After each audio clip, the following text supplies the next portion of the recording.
വർഷങ്ങൾക്ക് മുൻപ് ഒരു വിമാനാപകടത്തിൽപ്പെട്ട് ആമസോൺ കാടുകളിൽ അകപ്പെട്ടതായിരുന്നു ഇത്തിക്കര പക്കി. വർഷങ്ങളോളം അവിടെ ജീവിച്ച പക്കി ദിനോസറുകളുമായി ഒരു അത്ഭുതകരമായ സൗഹൃദം സ്ഥാപിച്ചു. ആക്രമണകാരികളെന്ന് ലോകം മുദ്രകുത്തിയ ദിനോസറുകളായിരുന്നു പക്കിയുടെ കൂട്ടുകാർ. എന്നാൽ ഒരു നാൾ മുതൽ ദിനോസറുകളുടെ എണ്ണം കുറഞ്ഞു വരുന്നത് പക്കിയുടെ ശ്രദ്ധയിൽപ്പെട്ടു.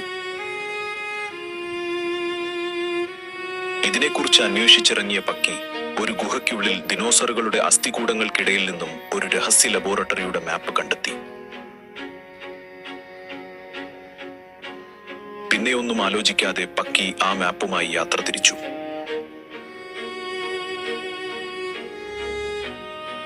പുറകളും കാടുകളും താണ്ടി ഒടുവിൽ ആ ലാബിനു മുന്നിലെത്തി. അവിടെ കണ്ട കാഴ്ച ഭയാനകമായിരുന്നു.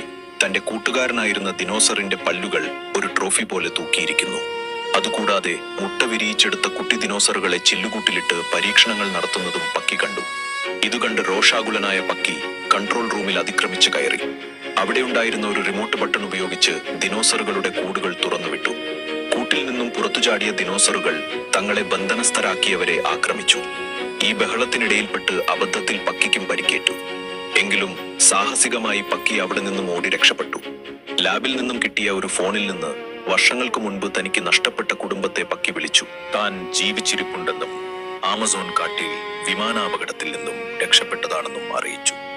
ദിവസങ്ങൾക്കു ശേഷം ഒരു ഹെലികോപ്റ്റർ ആകാശത്ത് വട്ടമിട്ട് പറന്നു. എന്നാൽ അത് പക്കിയെ രക്ഷിക്കാൻ വന്നതായിരുന്നില്ല.